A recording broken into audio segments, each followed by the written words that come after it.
Bueno, muy buenas tardes, bienvenidas y bienvenidos, tanto los que están aquí hoy habitando físicamente la Casa de Alicia, como todos los compañeros que están conectados desde el interior del país.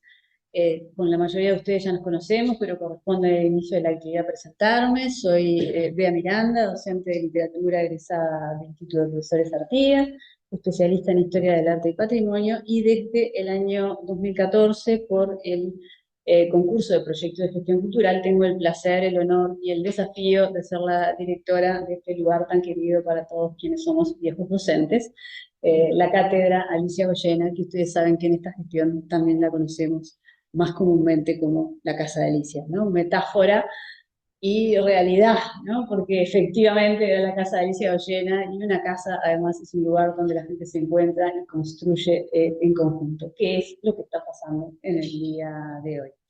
En mi nombre y en el nombre del equipo de trabajo que integro, especialmente de mi compañera en la gestión, la profesora Marta Angente, encargada de comunicaciones y con quien todos ustedes están en contacto, el agradecimiento especial a las inspecciones de filosofía, de literatura y artes escénicas y de historia de la Dirección General de Educación Secundaria, organizadoras de esta actividad y que han confiado una vez más en la Casa de Alicia para que desde aquí podamos encontrarnos todos para construir conocimiento y reflexionar juntos.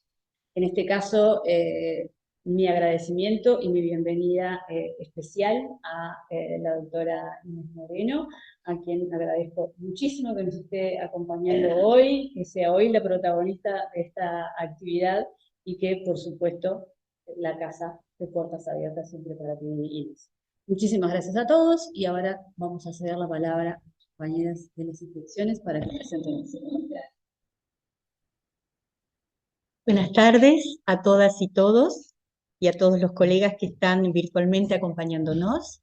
Nos sumamos desde la Inspección de Historia. Mi nombre es Elisa Rodríguez, inspectora de Historia de la Dirección General de Educación Secundaria, y en nombre de mis colegas de la inspección agradecemos esta participación y esta aceptación de una invitación que parte de un proyecto interdisciplinario y colectivo y de una preocupación compartida, que es el abordaje de la estética. En nuestro caso en particular, desde la historia, nosotros vamos a poner el énfasis en la estética al abordar la historia del arte en el aula de educación secundaria.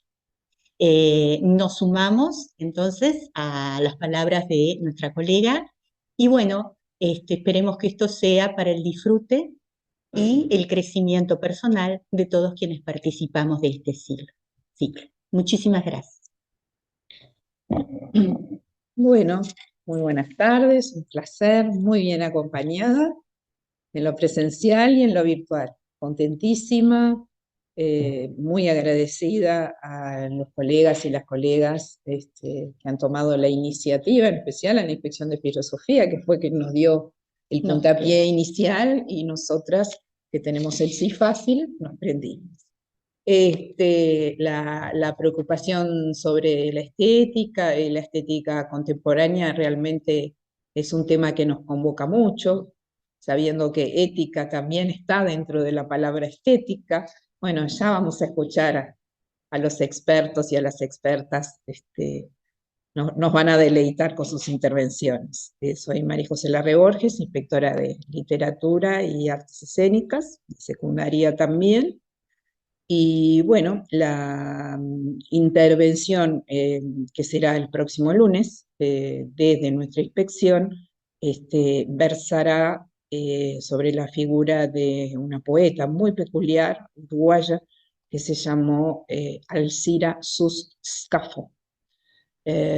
Si no lo han visto, su sobrino nieto ha hecho un documental que se está dando en este momento en Cinemateca, Alcira y el campo de espigas. Si no lo han visto, se los recomiendo porque es de un respeto, una poesía visual, una investigación. Y bueno, Estefanía Pagano, profesora de literatura y doctora en psicología, nos va a compartir su tesis justamente de doctorado, que la hizo sobre análisis, literatura y estética en la obra de Alcira Sust. Así que, bueno, nosotras cedemos la palabra a nuestras colegas para utilizar el tiempo. Muchas gracias. Hola, buenas tardes a todos, tanto a las personas presentes como a la gente que nos está mirando desde el interior del país. Es un honor para nosotros estar presentes en el día de hoy en esta prestigiosa institución. Y bueno, mi nombre es Alejandro Villarán, soy profesor de filosofía, inspector de filosofía del año 2021. Y bueno, presento a mi colega. No, presentate y después hablo. Bueno, a mí me conocen, Lilian García, inspectora de filosofía, desde el año 2018 estamos trabajando desde la inspección, así que buenas tardes para todos. Un gusto una vez más encontrarnos con un nuevo ciclo que nos invite a reflexionar y a trabajar en colectivo. Así que un gusto para los presentes y para todos los colegas del interior del país que están presentes a través del Zoom. Bien. Unas pequeñas palabras simplemente, primeras palabras para empezar. ¿Por qué denominamos a este ciclo el espejo roto? ¿Y por qué llama estética nuevos sentidos? En realidad, desde 1750, cuando Alexander von Barthes introdujo la palabra estética en su primer tratado, ustedes saben que la palabra estética viene del griego estetikon, que significa aquello que se puede percibir mediante los sentidos. Introdujo una disciplina, ¿verdad? Por lo menos le dio esa forma desde la modernidad, en esa tendencia a la modernidad a establecer autonomías a las diferentes disciplinas. Pero el problema estético siempre estuvo, la reflexión estética estuvo del mundo griego, de lo que ellos llamaban la filocalia, o el amor a lo bello, la filocalía. Si bien no tenía las características de la reflexión teórica sobre lo bello, habían diferentes teorías, diferentes escuelas sobre la preocupación sobre lo que es la belleza en sí misma. Ahora, con el paso de los siglos, quizás sobre todo algunos teóricos dicen que a partir del Renacimiento y con la introducción de la perspectiva, ustedes piensen por ejemplo también en el cuadro de las Meninas de Velázquez, ya se introduce la posibilidad de crear nuevos mundos, o sea, nuevas representaciones de la realidad que abren nuevos horizontes. Ya no es la reproducción de lo real que Platón tanto condenaba a los artistas, diciendo que eran sueños de sueños, ¿se acuerdan? Eran una ilusión de otra ilusión, ¿verdad? Porque era una ilusión que se recreaba el mundo de los sentidos, o sea, el sueño de un sueño. Y si bien esa maldición a los artistas que estuvo desde la época griega, el Renacimiento empieza a tomar otra figura y también se asocia al problema de la subjetividad, al problema del yo, al problema de la representación, tanto en el arte como en la estética. Sabemos que es polémica la relación de la estética y el arte, estoy mirando el título de tu libro, después habla de la dificultad de proyectar la autonomía de lo estético al arte, pero también se asocia a la filosofía del arte. Y el problema de la subjetividad y el problema de la representación, por ejemplo, Michel Foucault lo analiza muy bien en el preludio a las palabras y las cosas, cuando analiza el cuadro de las Meninas de Velázquez, y el problema del pintor que se ve representado en un espejo, ustedes recuerdan el cuadro, se ve representado en el espejo a sí mismo mientras pinta.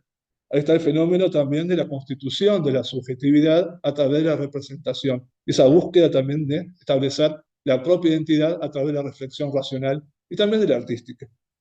Luego en el romanticismo tenemos una revolución, porque en realidad, por ejemplo, las palabras de Beethoven cuando dice la música o el arte es más elevado que cualquier filosofía. Y le preguntaban por qué escribía música, dijo, porque la filosofía no puede expresar lo que la música dice, ¿verdad? Entonces, como que el arte llegaba a la verdad por medios que la filosofía no lo podía hacer. Ya tengo una figura de esos grandes poetas como Lord Byron, por ejemplo, que ellos también se constituían en su propio absoluto, ¿verdad? Y luego tenemos el siglo XX con el problema de ya separarse del fenómeno de lo bello, y hasta algunos autores dicen que es lo antiestético en el siglo XX, sobre todo con las vanguardias artísticas, lo que se busca sobre todo es conmocionar, se busca traer un shock, un estos. Tenemos el arte ya en la época de la reproductibilidad técnica, que dice Walter Benjamin, por ejemplo, y asistimos al fenómeno de ¿qué es el arte? Empezamos a preguntarnos qué es el arte, y al mismo tiempo una pregunta de qué es el yo también, quiénes somos realmente. Ya sabemos que lo que buscan las vanguardias es reflexionar sobre el arte de la sociedad y la sociedad en el arte, y ya se mezclan los conceptos, y lo que se busca sobre todo es ese proceso de extrañamiento, de llevarnos a otra región del ser y preguntarnos, ¿verdad? Ya no en el marco de la representación, sino en los happenings, las performances, aquellas instalaciones que no tienen el cuadro, el marco de un cuadro, ya nos inundan en la sociedad y nos hacen pensar entonces cuál es el límite entre la sociedad y el arte y la reflexión estética. Por eso se llama el espejo roto, porque ya no nos podemos reflejar en ese espejo, representarnos, sino que tenemos que ser con Nietzsche, denme una máscara más. Bueno, muchas gracias. Le damos la palabra entonces a Inés Moreno, que Inés la va a presentar. Bueno, una vez más, buenas tardes para todos y decirles que para nosotros es un gusto, sobre todo, poder generar espacios de reflexión interdisciplinar y donde el colectivo docente pueda interactuar con nosotros pensando estas cuestiones que en esta instancia nos acerca a la experiencia estética. Creo que acercarnos a la experiencia estética implica hacernos muchas preguntas y que quizá, estoy casi segura, que a través de este primer encuentro algunas de ellas van a estar planteadas y creo que nos va a dejar pensando para seguir reflexionando sobre ellas. Se me ocurren algunas. ¿Qué significa en realidad hablar de la experiencia estética? ¿Dicha experiencia se puede considerar autónoma o es parte de esta experiencia sensorial, personal que puede tener el sujeto? ¿Cuáles son los valores que se ponen en juego en este análisis de la experiencia estética? Estos valores son los mismos que se representan en la antigüedad, que en la época moderna, en la posmodernidad. Bueno, lo dejo planteado como para pensar una vez que hayamos escuchado y podamos dialogar con nuestra ponente de hoy, a la cual le agradecemos muchísimo su presencia, sus aportes y el hecho de poder estar con nosotros. La profesora Inés Moreno es doctora en Filosofía Contemporánea de la ULELAR, docente de Estética de la Unidad de Filosofía de la Facultad de Humanidades y Ciencias de la Educación de la Universidad de la República, docente de Estética en CFE de ANEP, investigadora del Sistema Nacional de Investigadores Nivel 2 ANI, se ha desempeñado coordinadora académica del Departamento Nacional de Filosofía del Consejo de Formación en Educación en ANEP entre los años 2009 y 2019. Es autora de varios libros, como por ejemplo La justificación del valor, La autonomía de la experiencia estética y su problemática aplicación al arte, y realizó numerosos textos para catálogos y exposiciones de artes visuales, así como ejercitó la crítica de artes en diversos medios periodísticos. Así que para nosotros es un placer y un deleite tener acá a la colega. Buenas tardes a los que están aquí y a los que están también aquí, pero virtualmente. Y en primer lugar, un agradecimiento tanto a la cátedra y a las personas que antecedieron y que son quienes están aquí a cargo de llevar adelante esto que está tan lindo por un lado. Claro, los que están del otro lado de la cámara no lo aprecian, pero ya tendrán oportunidad de venir porque realmente vale la pena, ¿no? El lugar es hermoso y creo que la gestión es excelente. Entonces, mi primer agradecimiento, junto con, por supuesto, las inspecciones que ya tuvieron su lugar aquí, tuvieron la oportunidad de conocer por la organización de esto que permite, bueno, escuchar algunas personas, escuchar el resultado de algunas investigaciones y sobre todo, que es lo que me parece más interesante, escucharlos desde una perspectiva de esta interdisciplinariedad, que es a lo que se refería antes Lilian, y creo, y eso me parece rico, me parece bueno y creo que es un aporte que habría que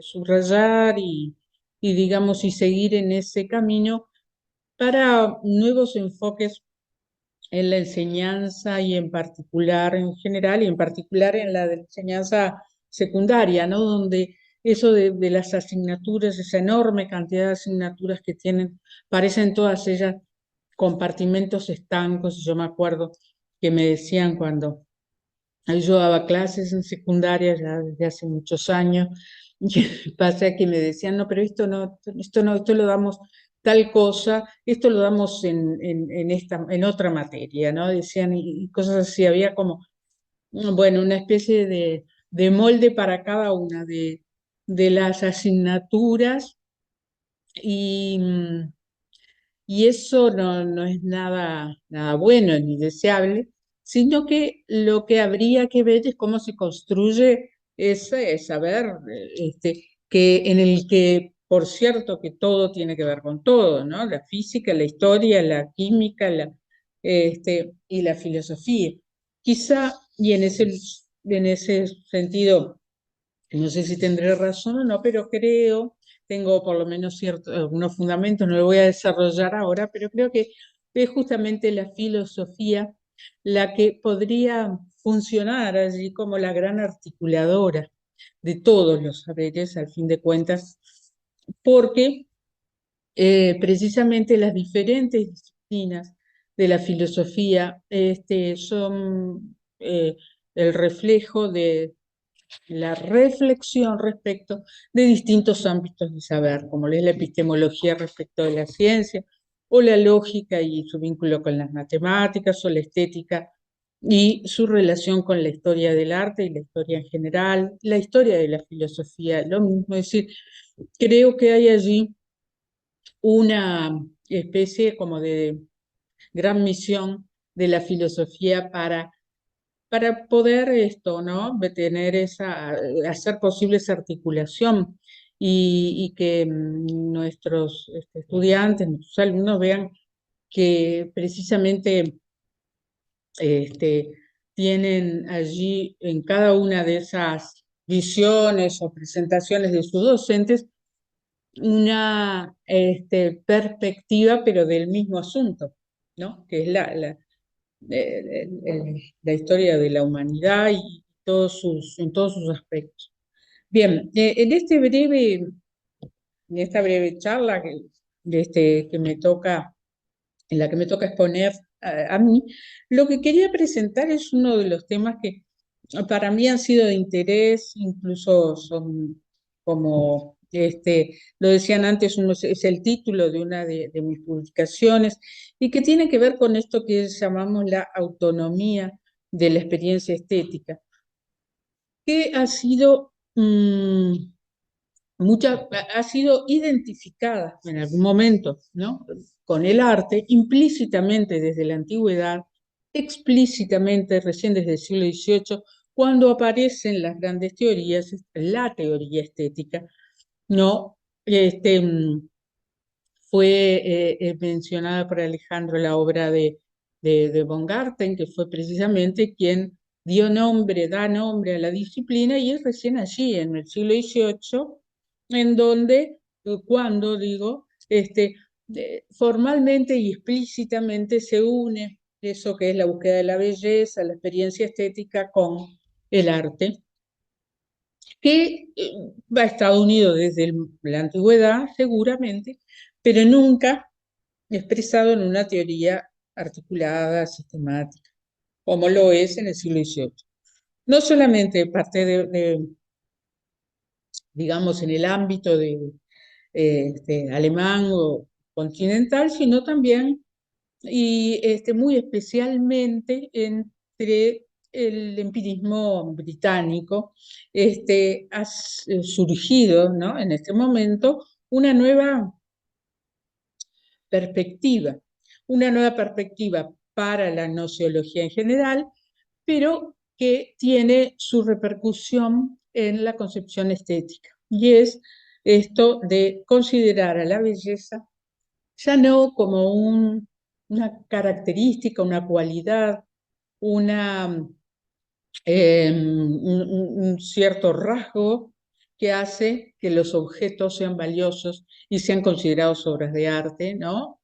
Sino que empieza, digamos, se da una especie de, podríamos decir, de viraje o giro subjetivista también en este ámbito, en el de la estética, y la belleza se transforma y pasa de ser una cualidad a ser un sentimiento. Ninguno entonces de los empiristas consecuentes, sean cual sea su procedencia eh, y su marco, que es distinto en unos que en otros, ¿no? En Locke diferente que en Hume y diferente que en Hutchison. Bien, en ese siglo XVIII lo que sí es asumido por todos es que, bueno, que no podemos hablar de una cualidad, de algo descriptible de alguna manera, que tienen los objetos a lo que llamamos belleza. Y que puede ser entonces, ¿verdad? Explicado, definido.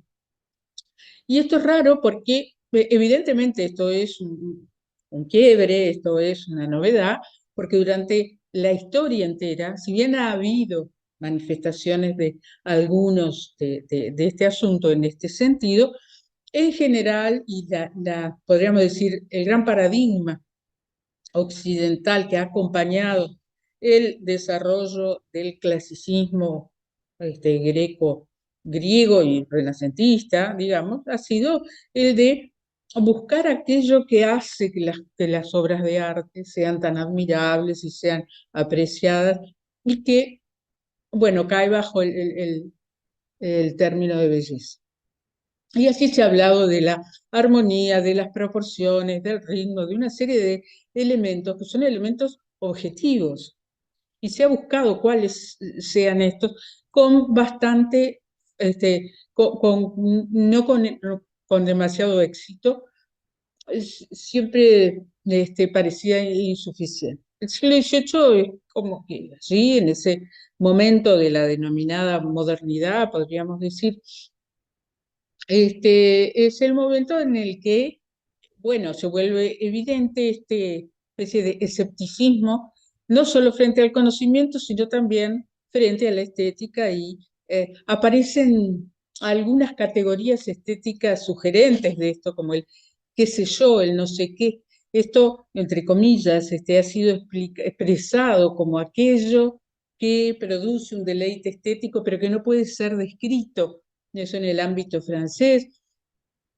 Y en el ámbito como decía, el pensamiento inglés o Gran Bretaña, lo que aparece es la idea de sentimiento, es decir, una respuesta de orden afectivo, emocional, afectivo, pero que no configura una característica y de esa manera no es definible en términos, ¿verdad?, de ciertas propiedades que tienen los objetos.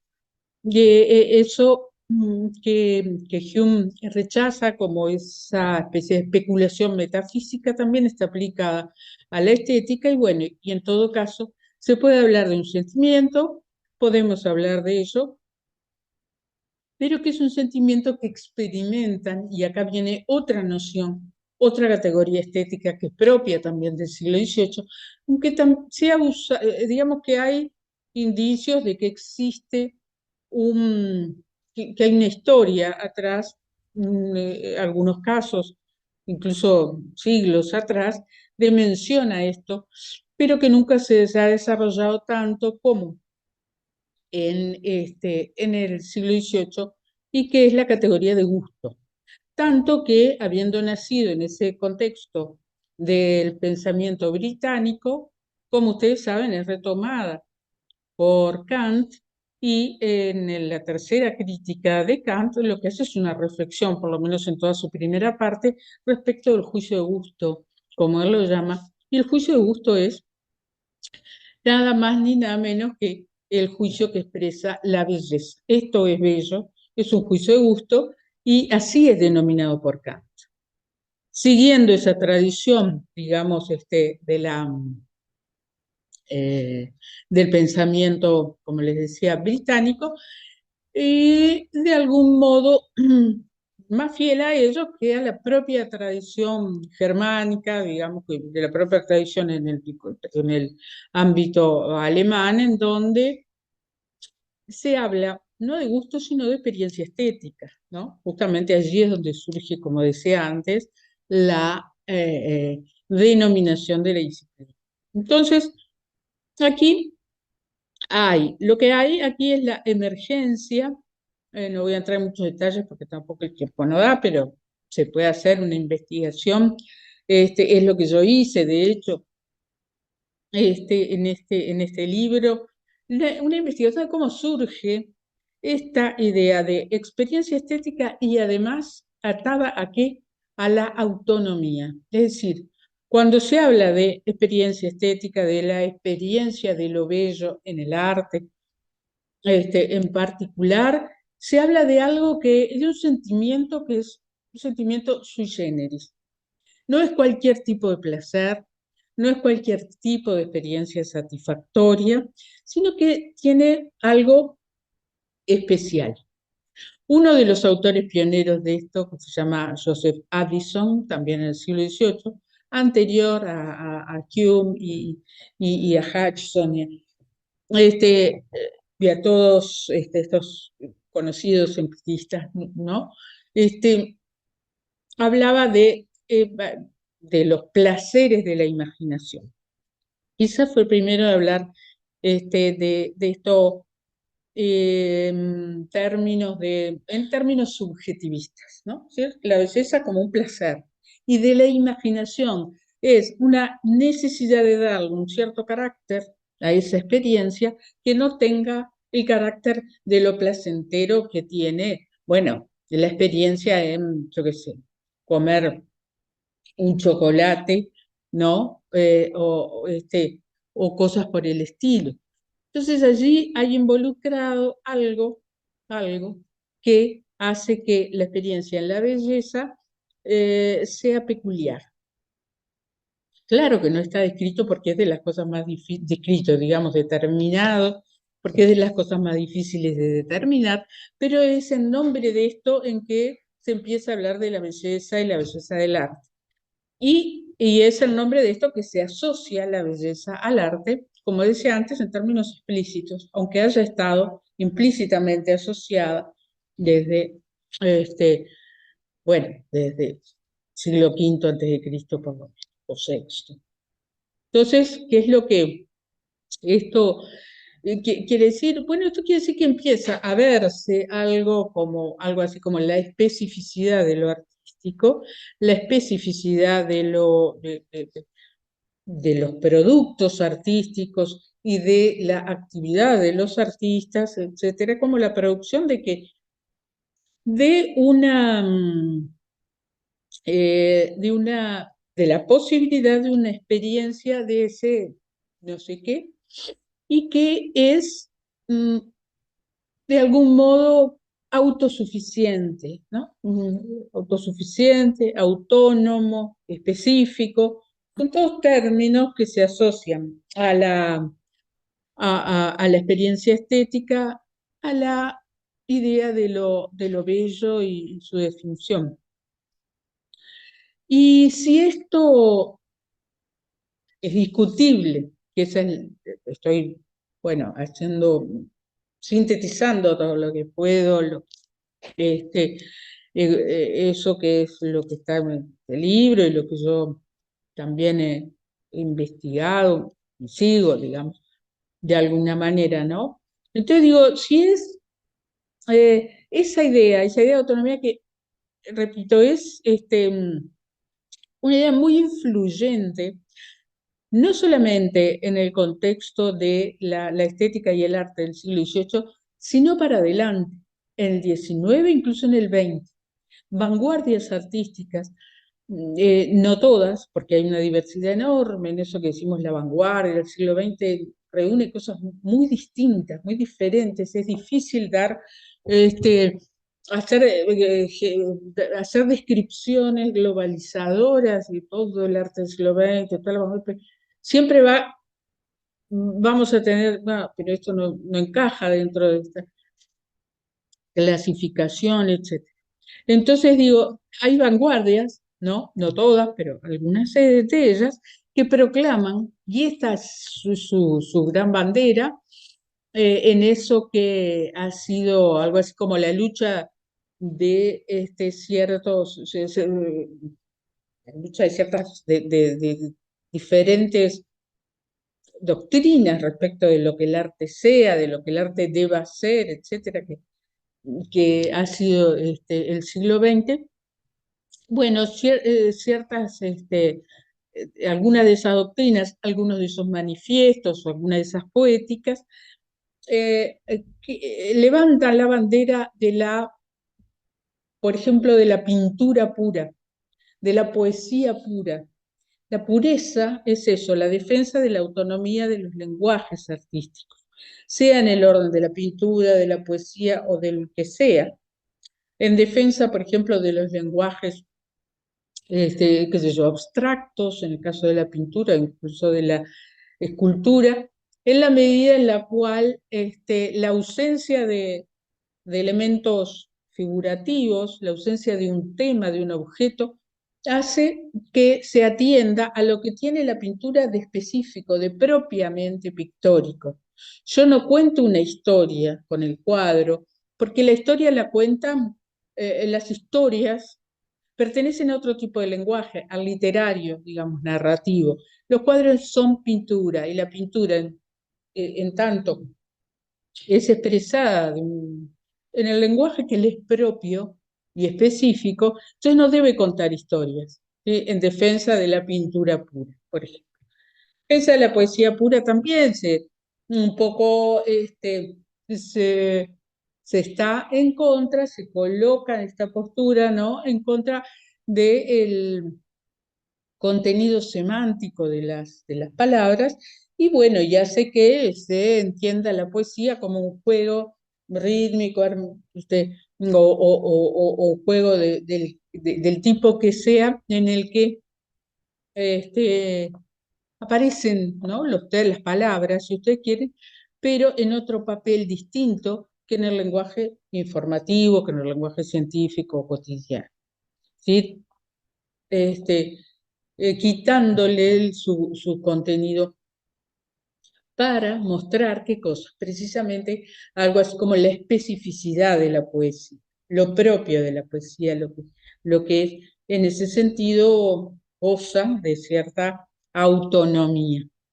Bueno, lo que yo quiero decir en una palabra es que eso que se dice de la experiencia estética, y como la experiencia estética se une al arte, es difícilmente defendible para el arte de todos los tiempos, para el arte en su historia, en su desarrollo. ¿Por qué?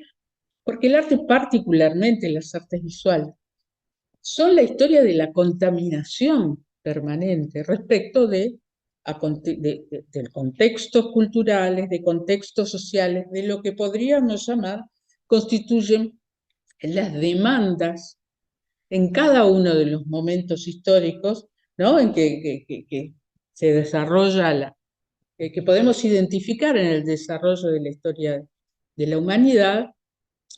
Han habido exigencias, demandas, de algún modo, funciones a las que ha estado atada ataba la producción artística, y que han constituido desafíos que en buena medida han servido como motor de impulso y de desarrollo de los diferentes lenguajes.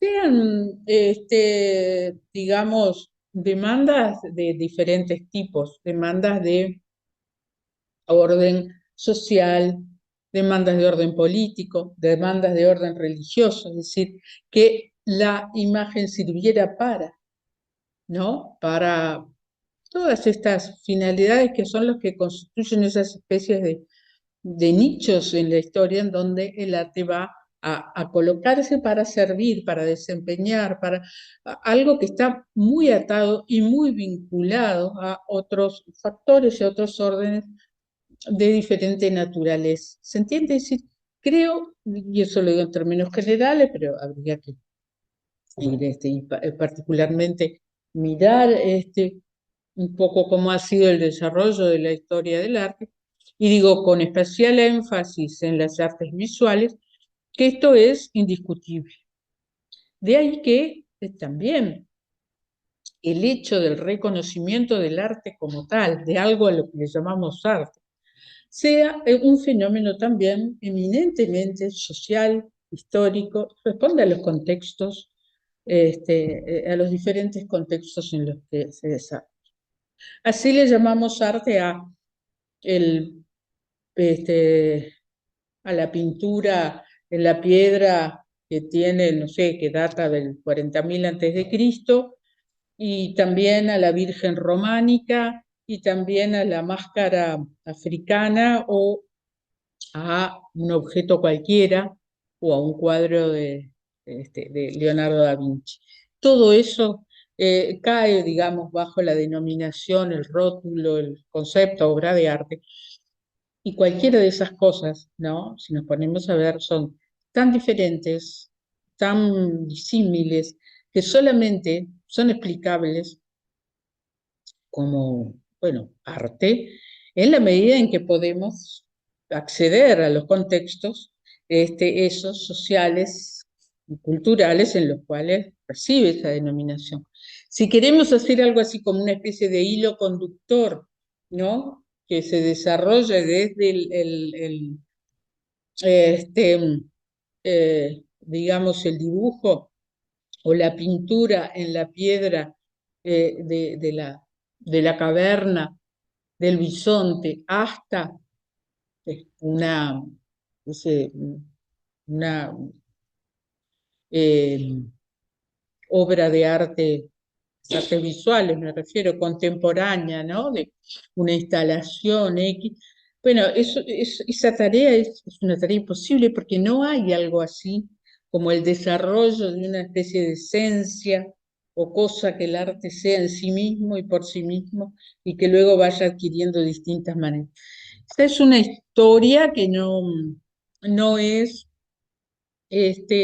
adecuada, y que corresponde, bueno, a una especie de defensa de un esencialismo que es completamente ajeno a esto que es el arte, que es una producción humana, pero que también es el resultado de un reconocimiento, porque el hombre hace muchas cosas.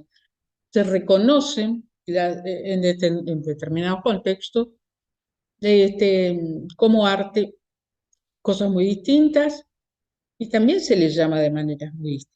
La denominación arte, obra de arte, bellas artes, es también del siglo XVIII en adelante. No había esta denominación antes del siglo XVIII como reconocimiento de lo que hoy llamamos arte, ni tampoco había esta categorización. No había un término arte, obra de arte, que incluyera la danza, la poesía, la escultura, la pintura, también eso, es el famoso sistema de las bellas artes, es una creación muy reciente, es del siglo XVIII, el comienzo de esa categoría, ¿no? Bellas artes, es eso. Entonces, por un lado esto. Y por otro lado, no sé, ustedes me dirán cómo estoy con el tiempo, porque no quiero cederme. Lo otro es respecto de la propia categoría de experiencia estética y, bueno, autonomía o especificidad de la experiencia estética. Y el sentimiento, entonces, de experiencia en la belleza. Esto mismo también está, de alguna manera, aparece como resultado de tanto esto que es la experiencia estética o la experiencia en la belleza, como esa noción de gusto de la que hablé hace un ratito, son de alguna manera también el resultado de ciertos contextos. En un caso, En el primero, el contexto filosófico, podría decirse, pero el segundo no. En buena medida, algunos factores histórico, económicos, políticos, podríamos llamarle, en el sentido amplio, del siglo XVIII, hacen emerger a esta categoría de buen gusto unida a la categoría del conocer, del hombre de buen gusto por excelencia, que es el conocer, el conocedor, el experto, el crítico de arte. ¿Por qué? Bueno, porque es en el momento en el cual, de algún modo, podríamos decir que se democratiza el arte, o el gran arte, las artes, ¿no? En el sentido en que aparecen los primeros museos, aparecen los primeros conciertos al aire libre para el gran público. Es decir, salen de esa área cerrada en la que solamente hay un vínculo estrecho entre el noble, entre la nobleza, entre las jerarquías eclesiásticas y los artistas, ¿no? Que ya sabemos que trabajaban por encargos, trabajaban mediante esa relación de mecenazgo. Bueno, esta relación se acaba ante la emergencia de una nueva clase social como la burguesía. Entonces lo que aparece es, bueno, algo así como la obra de arte, entonces lanzada ahora a esa novedad que es el mercado. Empieza a aparecer esto y empiezan a aparecer entonces el gran público también de la literatura, porque a través de los medios de prensa ya sabemos que muchos de los escritores, grandes escritores del siglo XIX sobre todo, comienzan a escribir por capítulos, digamos, por tiradas en los periódicos, y esto significa también el acceso a la literatura, aunque ya no es la poesía edificante de la tradición, pero es otra versión, digamos, también de lo poético narrativo en este caso. Entonces también empiezan a tener, como decía, acceso a esto la gran masa. Y no solo la gran masa de las clases bajas, medias, sino también los propios burgueses, que no son entendidos en estética o en arte, los valores artísticos, como eran los nobles o como eran las jerarquías de la iglesia o lo que fuese en el pasado. Entonces también ellos, así como el gran público, deben ser, como diría, deben ser entrenados o deben ser, bueno, debe de existir algún mediador entre ese gran público y la obra de arte que empieza a ser ahora para estas mayorías un poco inaccesible porque debe ser explicada y etcétera, etcétera. Y es allí donde aparece el conocer, el crítico. Entonces, algo así como la idea de tener buen gusto, no tener buen gusto, el gusto y el gusto como algo de algunos, y el gusto como algo que puede entrenarse, y etcétera, etcétera, está vinculado a un hecho, ¿sí? Que es un hecho social, como decía antes, es un hecho en el que intervienen factores económicos, que es esa emergencia de una nueva clase social, como la clase dominante, digamos así, y una especie de democratización del arte, el acceso a la pintura, a la música, al teatro que tienen ahora las mayorías que antes no tenían, ¿sí? Y por otro lado, el otro sentido, la experiencia estética y el sentimiento de la belleza.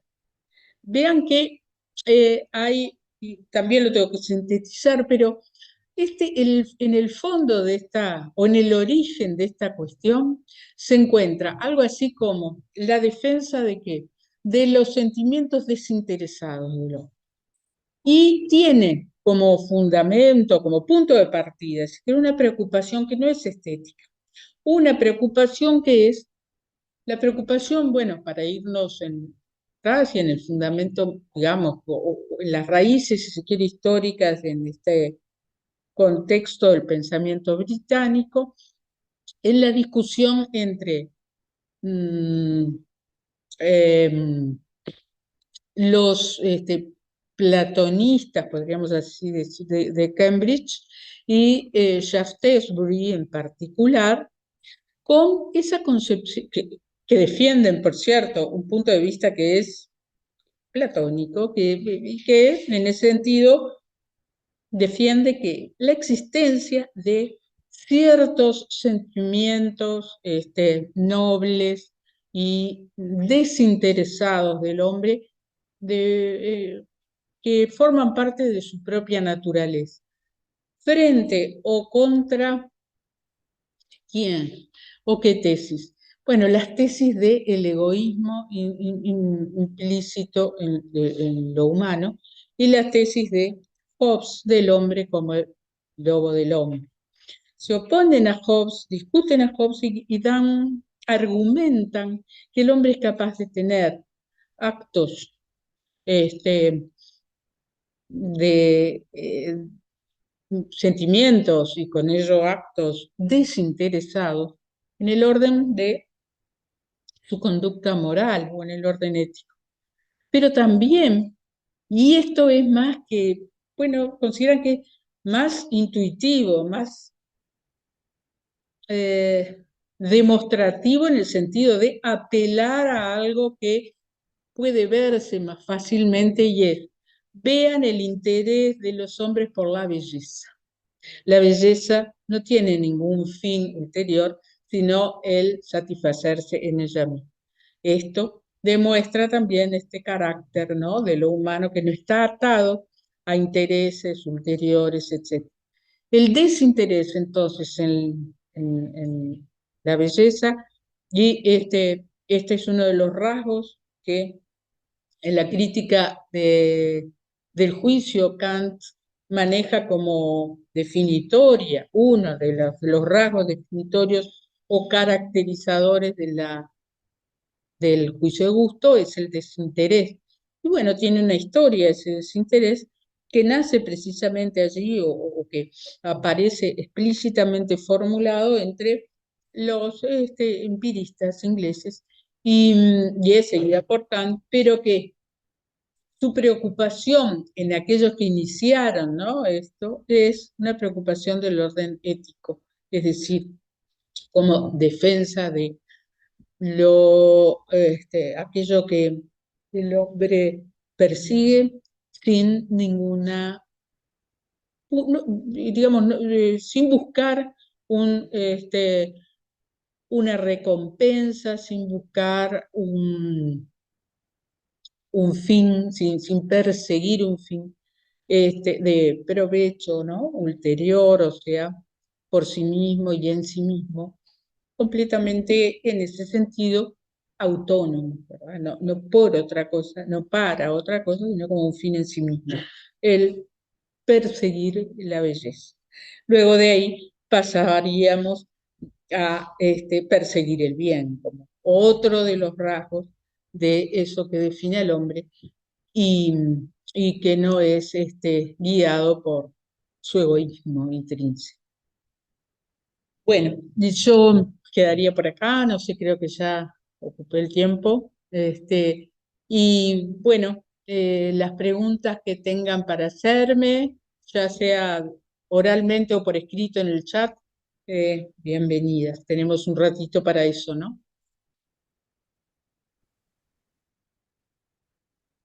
Ah, sí. Decía que me quedé un poquito pensando en esto de esa experiencia autónoma, pero ligada, tú decías, a ese tiempo y esa cultura. ¿Qué pasa en la actualidad? ¿Cuáles serían esos elementos que nos determinarían a denominar a ese objeto como estético y como bello y que lo haría formar parte de esa obra de arte? ¿Qué nos podrías comentar al respecto? Gracias. No, la situación del arte, luego, digamos, a partir del siglo XX ya, es muy diferente. Es decir, a pesar de que en el siglo XVIII se produce ese giro subjetivista en el ámbito de las ideas, en el terreno del arte no hay ningún cambio sustancial, al contrario, lo que se desarrolla en el siglo XVIII es el neoclasicismo. Asistimos a esto que es un poco el continuar con ese mismo paradigma clásico, con todas claro, cada época tiene peculiaridades, pero podemos decir en términos generales que no hay una ruptura o un quiebre en el terreno o en el ámbito de la producción artística y de lo que se consideran objetos artísticos. El arte mimético, representativo, naturalista, siguiendo una tradición que está enmarcada en ese gran paradigma, en esa gran teoría clásico renacentista.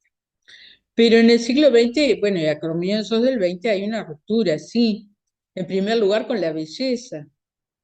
Entonces ya el arte no persigue más eso, no persigue más en ninguna de sus manifestaciones, pero es claro que no persigue más la belleza, pero eso no significa que se hayan anulado los valores estéticos, porque, por ejemplo, esa defensa de la poesía pura o de la pintura pura apela a ciertos valores que podemos decir son valores estéticos. Llámese como se llame, ¿verdad? Que adquiera el nombre que quieras y que cada corriente lo va a definir en distintos términos, pero bueno, se rompe con la mímesis, se rompe con el arte como imitación del mundo, imitación fiel, está, pero además con el valor de la belleza en sí misma y por sí misma.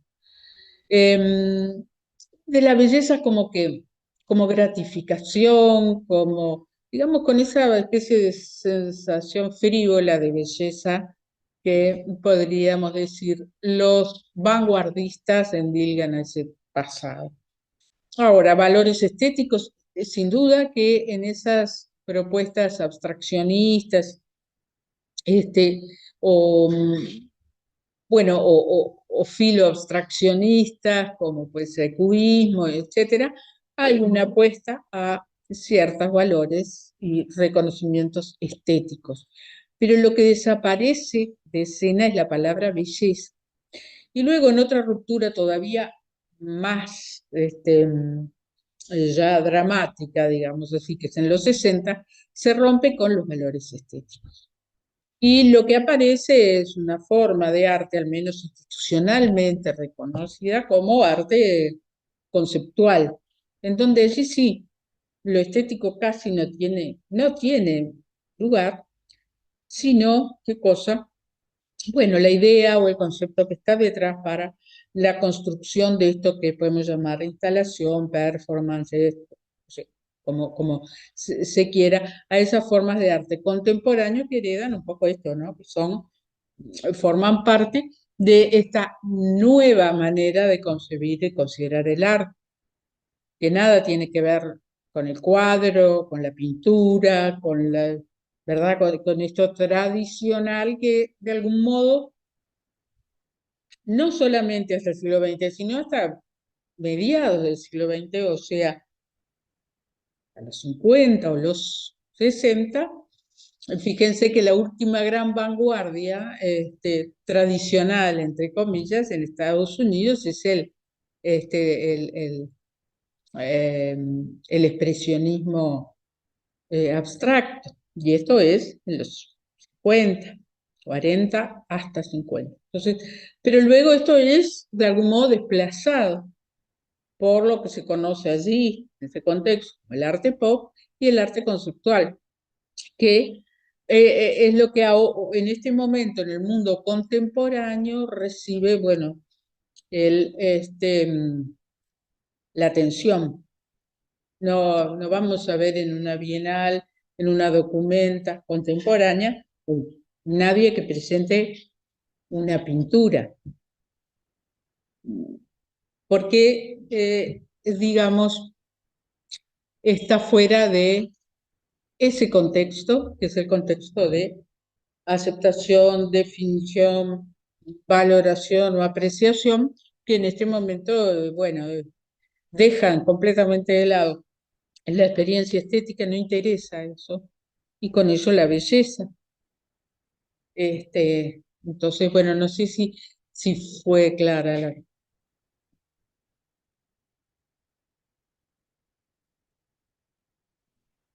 Yo me quedé pensando, claro, ¿se deja de lado la experiencia estética o se concibe de la manera diferente? Bueno, yo puedo decir, claro, todo lo que yo digo lo digo en términos generales y después, luego cada cosa es, bueno, necesita de una profundización, de una explicación, pero el caso es que lo que quiero decir con esto es que en el arte, pongámosle o definámoslo como el arte conceptual, por ejemplo. El arte contemporáneo, ¿no? Con esos rasgos conceptuales, no requiere ni siquiera de la realización del artista. Es decir, cuando va, yo qué sé, una obra a la Bienal de Venecia, lo que va son indicaciones del artista de cómo construir ese espacio.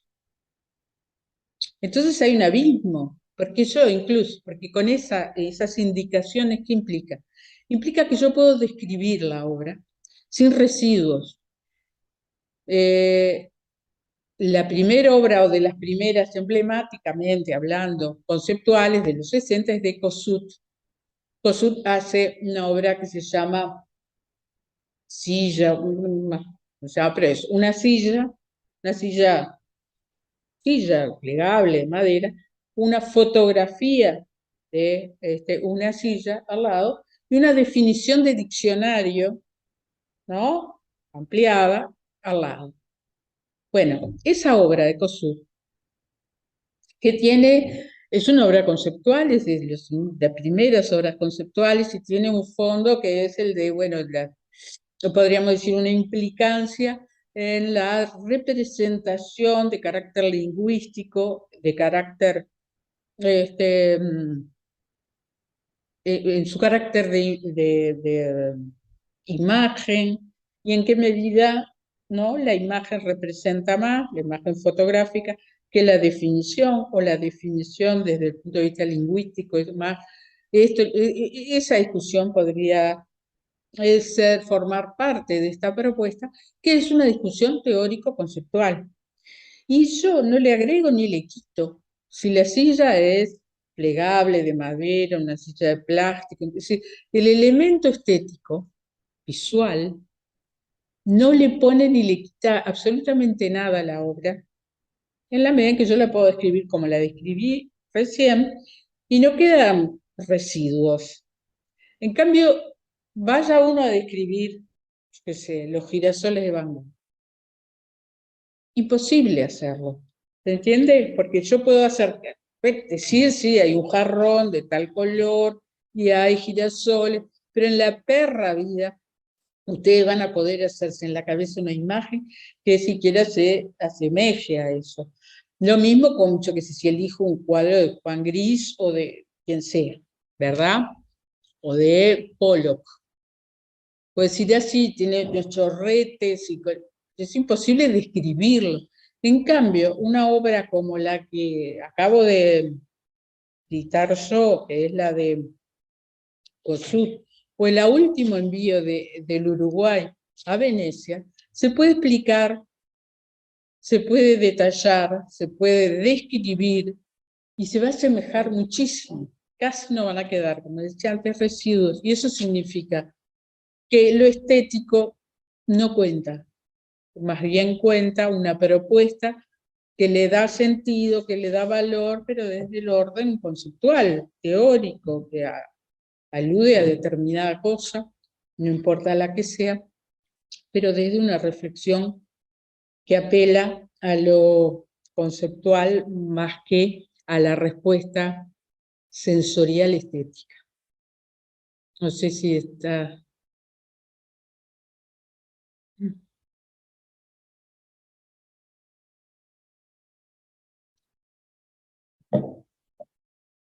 Bueno, No, sí. hace unos años me conoció lo que se llamaba el Museo del Isidro, un objeto de arte, y allí no había nada,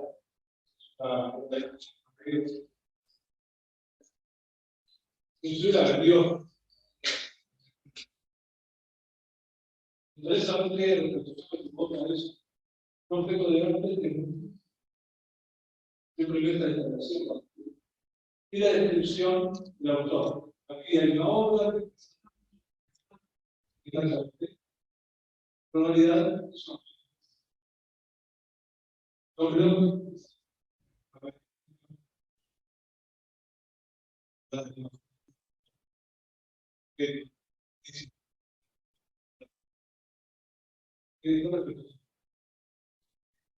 Eso además sucedió en una de las bienales de San Pablo, una de las bienales de San Pablo. En el fondo creo que el problema era un problema de orden organizativo. No se pudo llevar adelante la Bienal de San Pablo por algunas razones, materialmente hablando.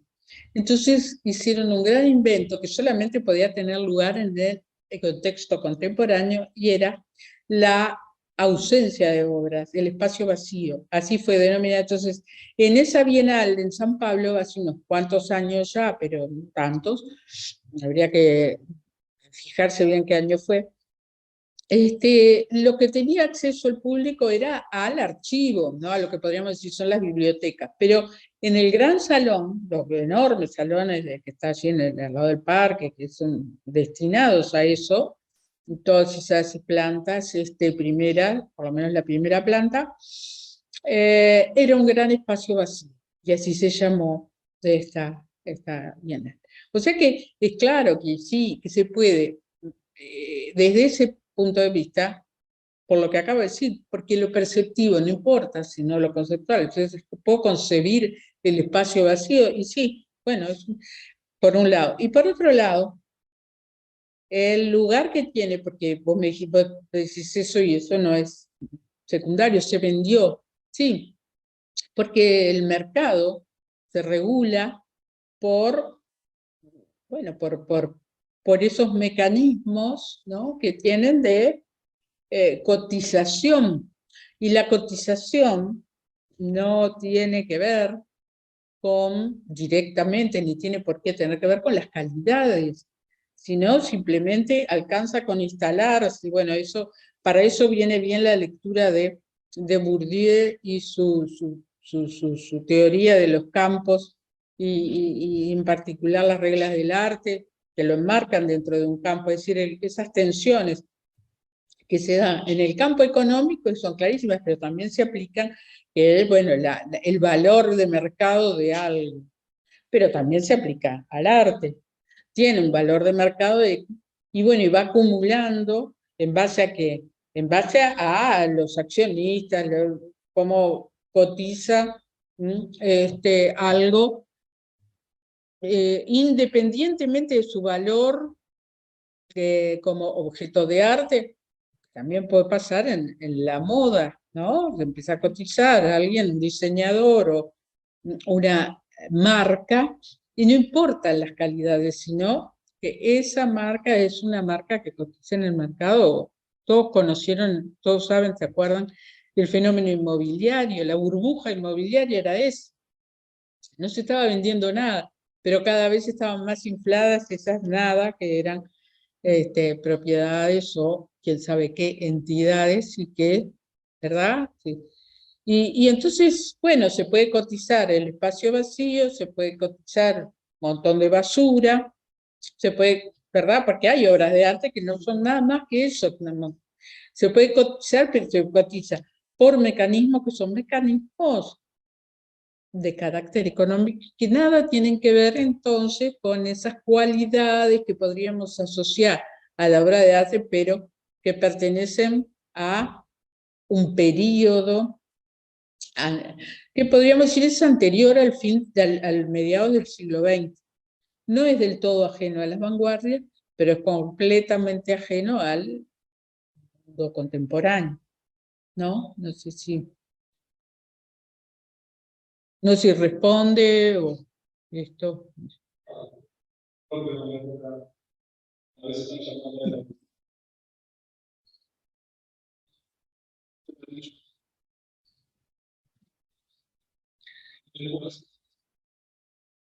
Esa función. Tiene sentido porque el reconocimiento del arte tiene esas características, y en otro momento tenía otras características, ¿verdad?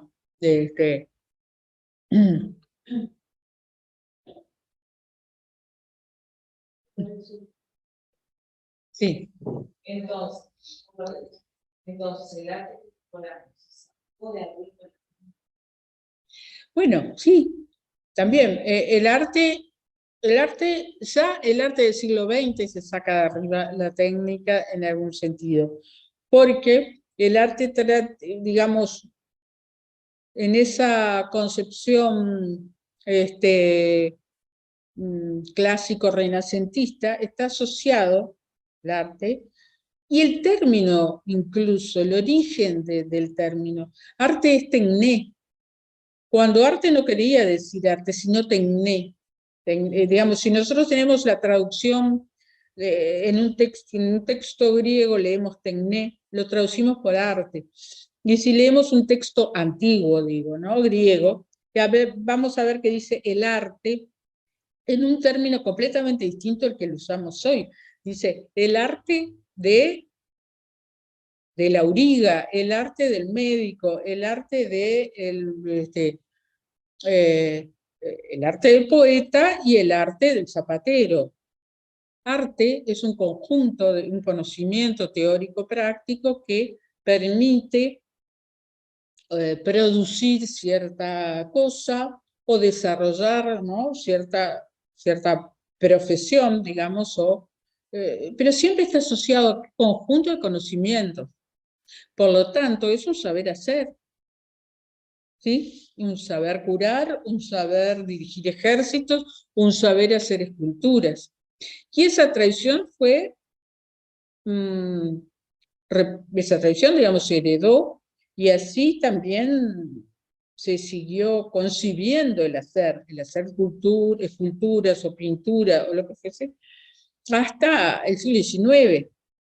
El hacer atado a ciertas reglas, ¿sí? A cierto saber hacer en base a reglas. Eso desaparece en el siglo XX, ya cuando empieza a pensarse que el modo espontáneo, por ejemplo, ¿no?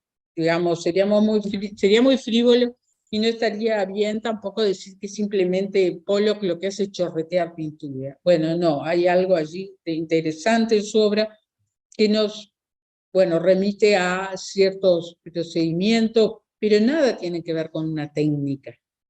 ¿Se entiende? No hay esa idea de técnica que proviene de buena medida de tecné y que es vista como un valor, pero eso desaparece. El manejo de eso se aprendía en las escuelas de arte, de las sombras, del manejo de los colores para generar esa sensación de volumen, la perspectiva, las diferentes formas de perspectiva, la geométrica en particular a partir del siglo del Renacimiento, precisamente. Todas ellas eran técnicas que hacían al buen pintor, o otras al escultor o al poeta. Pero eso se diluye, el arte como técnica, como proceso de producción. Y en el siglo XX importa la obra, no ese proceso de producción del artista sometido a cierto aprendizaje de técnica. No sé si quedó claro o más o menos claro.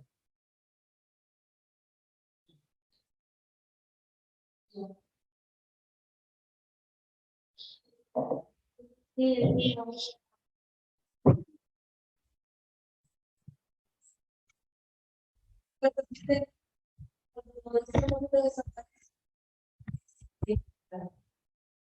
repente,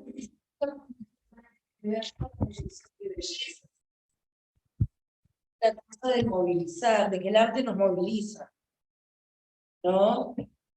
Ahí también, porque de repente en el siglo XX hay algunas obras que, bueno, que pueden ser, no buscando una conmoción desde la belleza, pero sí una conmoción.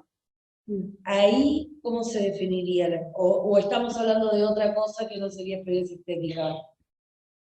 Claro, sí, experiencia estética yo lo refiero a esa idea, si se quiere, de belleza, a esa idea de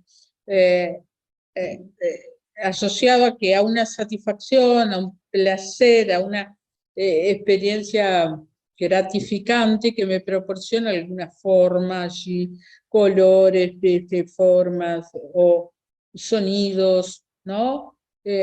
A eso me refiero cuando hablamos de experiencia estética. Lo otro, digamos, quiero decir esto, bueno, circunscripto a este contexto del que estoy hablando, no quiere decir que no haya mucho más, pero bueno, para precisar un poco los términos y saber de qué hablamos, ¿no? La especificidad de esa experiencia estética y su autonomía, ese carácter no propio, es lo que define a la belleza y a la belleza asociada al arte. Entonces el arte es un poco definido en esos términos, pero eso ya en el siglo XIX, ya con el romanticismo, ya con el realismo, ¿no? Con esas, digamos, podríamos decir, vanguardias del XIX, se rompe con esta idea del arte como de alguna manera gratificante, ¿no? Como esa experiencia de satisfacción, y empieza a aparecer esa idea de expresión. Y entonces allí habría una experiencia emocional, afectiva, que muchas veces es hasta de rechazo, ¿no? Y de dolor. No, en ese sentido asociamos el arte con un contenido de carácter afectivo, emocional, ya no estético, en el sentido tradicional, ese que yo circunscribía el término. No significa que antes no haya tenido contenido emocional el arte.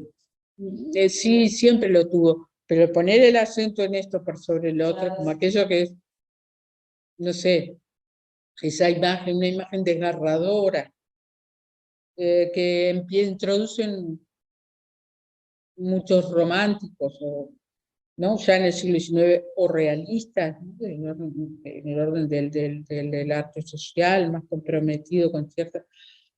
Eso forma parte de la ruptura con la belleza.